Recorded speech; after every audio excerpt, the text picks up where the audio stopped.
grew up during the time when cotton was still king and our lives were defined by strict racial segregation. It was a restricted world with so many boundaries in place. That is until my great aunt entered my life. She took it up upon herself to raise me, to make sure that I accomplished something useful. Until I met her, I lived in different homes with various relatives, starting with my great grandparents. I had been born to a teenage mother, and my future was uncertain, or certainly limited. That wasn't until Ma P altered the course of my life forever. For Ma P, teaching me to work hard was part of her commitment to my future. Working hard had brought her a measure of independence.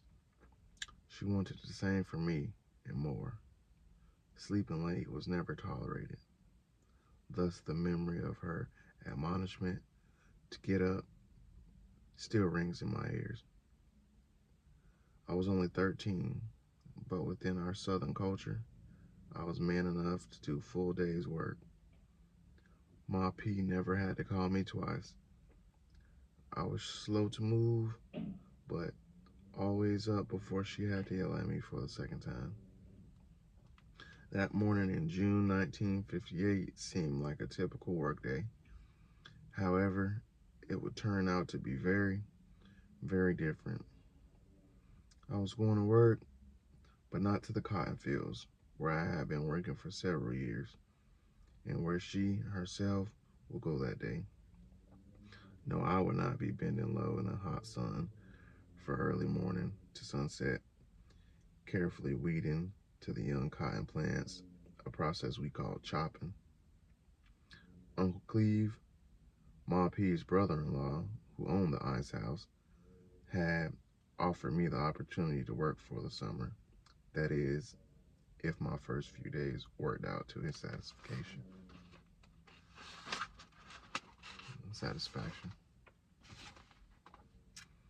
I remember the day Uncle Cleve's truck slowed down and stopped beside me. I was walking uptown, but he motioned for me to come over. Clifton, I've been watching you. You've got a good head on your shoulders. P's doing a good job in raising you. I've been giving this some thought. How about you come work for me? What you say, boy? I was dumbfounded that day, hardly mustering up the words I needed. Yes, sir. Yes, sir, Uncle Cleve. I really like that. I know I can do it. With his ever-present pipe in his hand, he opened the door of the truck and invited me closer, somewhat laughing, but not quite. Now hold on, boy. The work is hard. You gotta get up early. You gotta be on time. I know youngins like you like to sleep late. I ain't have none of that. I'm telling you now, if you late more than 2 times, you can't work for me. I assured him that I could do that. He reached out and shook my hand just like I was a fully grown man. I remember smiling to myself and slowly walking away. I did look back once, and I saw Uncle Cleve slowly driving his truck down the street and look into his front yard, parking in the same place he always parked. I could hardly wait to get back home and tell Ma P. I was just another field hand, even though I was barely a teenager. With my new job opportunity, I was ecstatic, and so was Ma P. She was happy that her boy would no longer be a field hand, as we were commonly called. She wanted something better for me, and so she was determined that I would be on time. Uncle Cleve had a reputation for being on time and expecting the same for others. He made no exceptions. All throughout Glen Allen, this was common knowledge. I was eager to start, and Ma P was committed to making sure that I made a good first impression. Boy, get out of bed.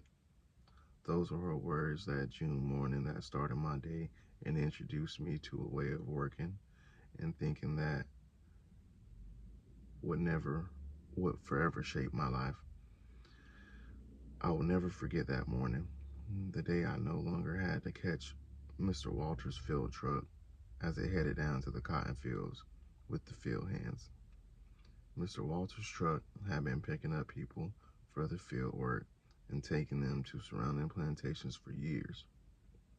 Getting on his truck had become a shared way of life. This was what we did, continuing a system that was an outgrowth of slavery. The human labor force needed to support the massive plantation systems in the South. When I came of age to chop cotton, it was no different for me. Mr. Walter's truck showed up without fail. Ma P and I were among his faithful customers. We knew to get up early before the sun rose to be ready when Mr. Walter's truck turned the corner by the colored school. Without fail, during those hot summer months, we would be waiting for him by the front gate. He never had to wait for us. Fortunately, Ma P was a mother in the local church and as such was treated with respect. Mr. Walter always saved a place for her in the cab of the truck, but not for me. I was just another field hand, even though I was barely a teenager. I had to crawl into the back of the truck and fend for myself. As I looked for a place to squeeze in, it never failed. I always stepped on somebody's foot or elbow, someone in the chest, while trying to find myself a place to fit. Boy, can't you see? Get yourself some specs. I had to get the talk, but never a smack. After a while, the feelings would calm down, and we'd be on our way to the next stop. Laughter, jokes, and conversations I should not have heard at my young age soon filled the back of the truck. We were on our way, packed together like sardines in a can, so close that our steaming breath intermingled in the cold morning air. After several more stops, we finally made it to the fields where we would be given a sharpened hose and assigned cotton rows to weed. We never had to worry or think about when to start work because a whistle would blow and we'd hear Mr. Walter's loud voice telling us it was our starting time. All right, all of y'all, wake up, get on with it, get your rows. Jim, get your water buckets ready, and be careful, don't waste my eyes. Nothing was required of us except muscles and time. No thinking, no planning, no creativity, just rhythms of tending to cotton that had been of Delta life for generations.